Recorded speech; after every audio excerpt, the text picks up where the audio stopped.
Panahon na ng pagbabago, dahil sa ito ay kinakailangan tayo na magtulong-tulong na maunlarin ang mahal nating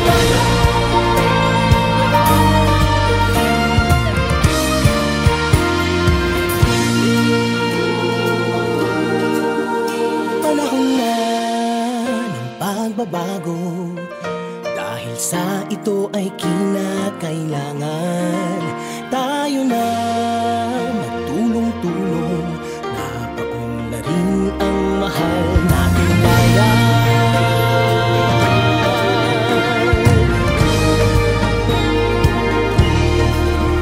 Panahon na ng pagbabago at iayos ang mga dapat ayusin.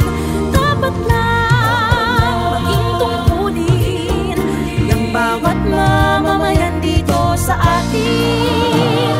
Gawin ng pagbabago patungo sa pag-asenso, magsikap ng mabuti at nang guminhawa tayo.